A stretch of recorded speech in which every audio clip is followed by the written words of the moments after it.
ગુજરાત 18 લાઈવમાં આપનું સ્વાગત છે।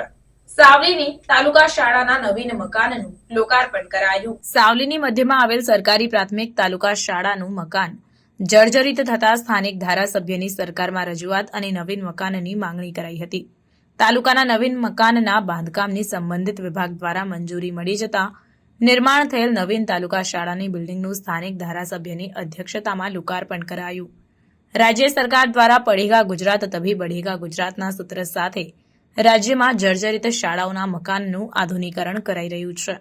ગ્રામ્ય વિસ્તારના પ્રાથમિક શાળાઓનું પણ આધુનિકરણ કરાઈ રહ્યું છે, જે અંતર્ગત વડોદરા જિલ્લાના સાવલીની ડમરૂ શાળા તરીકે ઓળખાતી તાલુકા પ્રાથમિક શાળાનું મકાન જર્જરિત થતા સ્થાનિક ધારાસભ્ય દ્વારા વહીવટી તંત્રમાં નવીન મકાન માટે કરાયેલી રજૂઆતના પગલે વહીવટી મંજૂરી આવી જતા નવીન તાલુકા શાળા બિલ્ડિંગ તૈયાર થતા ધારાસભ્ય કેતન ઇનામદારની અધ્યક્ષતામાં આધુનિક સુવિધા સાથે ₹1,40,00,000ના ખર્ચે 11 ઓરડા અને 2 માળના નવીન બિલ્ડિંગનું લોકાર્પણ કરાયું।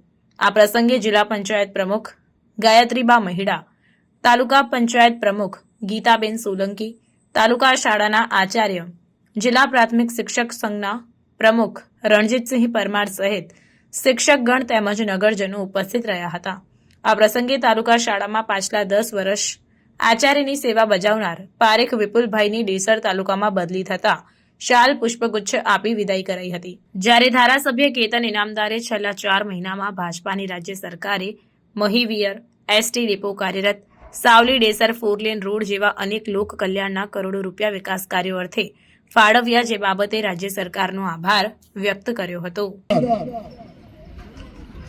શિક્ષણના ભાગરૂપે આવી તાલુકા શાળાઓના જે આપણે નવીન બિલ્ડિંગના લોકાર્પણ કર્યા હોય તો લોકાર્પણ ઘણા કરીએ છીએ, પણ છેલ્લા 4 મહિનામાં આ સાવલી તાલુકાનો ડેપો જે બંધ હતો એ ડેપોનું ખાતમુહૂર્ત માન્ય મુખ્યમંત્રીશ્રીના હસ્તે હમણાં ચાલુ કર્યું અને નવીન ડેપોનું કામ અત્યારે હાલના તબક્કે ચાલુ છે। ડેપો એ નાની વસ્તુ નથી। વર્ષો પહેલા આપણો ડેપો બંધ થઈ ગયો તો ડેપો ફરી પુનઃ ચાલુ કરાવીએ છીએ, ત્યારે ખૂબ આનંદની વાત આપણા તાલુકા માટે છે। એવી જ રીતે 450 કરોડનો વિયર મહીસાગર વિયર, જે વિયર 38 ગામોને સિંચાઈ તેમજ પાણીના પીવાના પાણીનો લાભ જે મળવાનો છે, કેમ કે એ જ્યારે વિયર પૂરો થશે ત્યારે મારા સાવલીની અંદર હોય કે સાવલીના આજુબાજુના ગામોની અંદર પાણીનો જે પણ નાનો મોટો પ્રશ્ન હશે એ પીવાનો હોય કાં તો સિંચાઈનો હોય એ પણ પ્રશ્ન સોલ્વ થશે। 450 કરોડનો પ્રોજેક્ટ માન્ય મુખ્યમંત્રીશ્રીના હસ્તે ચાલુ। એવી જ રીતે હમણાં 389 કરોડનો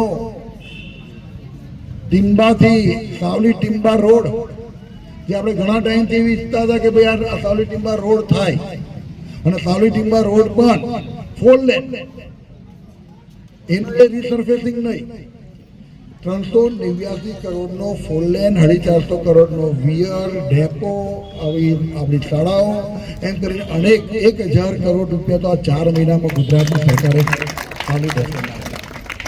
આજરોજ વડોદરા જિલ્લાના સાવલી તાલુકાના સ્કૂલનું લોકાર્પણ આપણા ધારાસભ્ય શ્રી કેતનભાઈ ઇનામદારના હસ્તક થઈ રહ્યું છે, ત્યારે હું ખૂબ જ ખુશીની લાગણી અનુભવ રહી છું કે આપણી ગુજરાત રાજ્યની સરકાર ભૂપેન્દ્રભાઈ પટેલની સરકારમાં શિક્ષણ વિભાગમાં ઉત્તરોત્તર પ્રગતિ કરી રહી છે।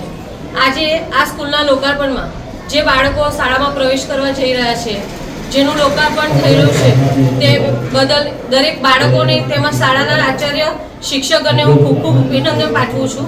આજે એક શાળા બાળક માટે ઘર સમાન હોય છે। બાળક જ્યારે ઘરેથી નીકળે છે ત્યારે એને ઘર જેવું જ વાતાવરણ સ્કૂલમાં પણ મળે છે। બાળક જ્યારે સ્કૂલમાં ભણે અને આપણા દેશનું નામ રોશન કરે એ માટે આપણી ગુજરાત રાજ્યની સરકાર નવીન શાળાઓનું નવીનીકરણ કરવા જઈ રહી છે। આજે ગુજરાતમાં દરેક જિલ્લામાં જે જૂની શાળાઓ હતી, જેમાં આપણને સરકારી સ્કૂલોમાં પ્રાઇવેટ જેવી સુવિધા ઉપલબ્ધ થઈ જઈ રહી છે, તે બદલ હું ગુજરાત સરકારની ભૂપેન્દ્રભાઈ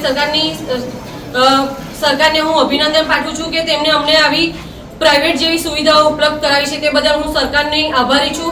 તેમજ સાવલી તાલુકામાં અનેક શાળાઓનું નવીનીકરણ થઈ રહ્યું છે, તે બદલ આપણા ધારાસભ્ય શ્રી કેતનભાઈ ઇનામદાર અને ગુજરાત સરકારને હું આભારી છું।